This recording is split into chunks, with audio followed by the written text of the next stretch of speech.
সই করিয়ে নিয়ে আসামিগুলোকে আজই কোর্টে চালান করে দাও। আচ্ছা স্যার। আর শোনো শোনো শোনো, হ্যাঁ বলুন। তুমি রোজ সকালে মর্নিং প্যারেড, পিটি ড্রিল এসব যাও? হ্যাঁ করি তো স্যার। বলো, তাহলে চেহারাটা এরকম অবস্থা হচ্ছে কেন? ঠিক হাতির মতো দেখাচ্ছে।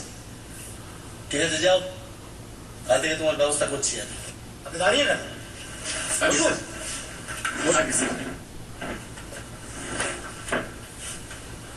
হ্যাঁ বলুন, আপনার কেসটা কি? আগে স্যার ওই মর্নিং ওয়াকে গিয়ে মোবাইলটা কেড়ে নিলে। কে কেড়ে নিল? ওই আমার পাশে পাশে যে লোকটা দৌড়াচ্ছিল।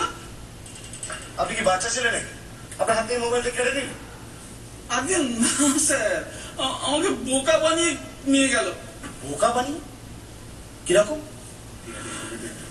আগে স্যার রোজই সকালে আমি দৌড়ই, তা আজকেও ওই লোকটা আমার পাশে পাশে দৌড়াচ্ছিল। হঠাৎ করে এসে বলে কি, মুখার্জিদা ভালো আছেন? ব্যবসাপত্র কেমন চলছে? তাহলে আপনি লোকটাকে চেনেন? তার মানে না না না, তবে নাম ধাম জানি যখন ভাবলাম হয়তো আমি জানি না, হয়তো চেনে আমাকে।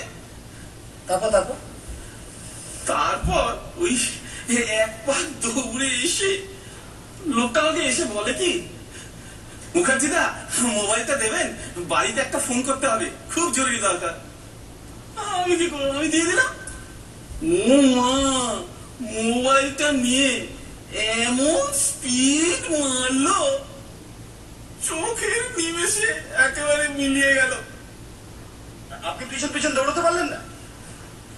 কি যে বলেন স্যার, এই চেহারা নিয়ে আমি ওই ফিঙে পাখিটার পেছনে দৌড়াতে পারি? এমন হাঁপিয়ে গেলাম যে আমার দম পর্যন্ত ছিল না যে চেঁচাবো, মুখ থেকে না চি আওয়াজ বেরোলো। তাহলে এখন বুঝতে পারছেন আপনার এই চেহারাটার জন্য আপনাকে কতখানি খেসারত দিতে হলো। ঠিক আছে, আপনি কাজ করুন, পাশের ঘরে ডিউটি অফিসার আছেন, ওনার কাছে গিয়ে একটা জেনারেল ডায়েরি করুন। স্যার আপনার বিষয়টা দেখছি, যা। আচ্ছা স্যার, মোবাইলটা পাবো তো? আপনি আগে জিডিটা করুন, আমি তারপর দেখছি ব্যাপারটা। আগে স্যার, মোবাইলটা আমাকে গার্লফ্রেন্ড গিফট দিয়েছিল, পাবো তো?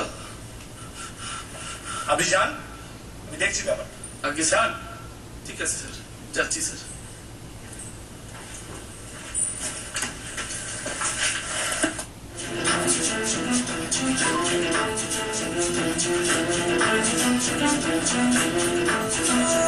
Thank you.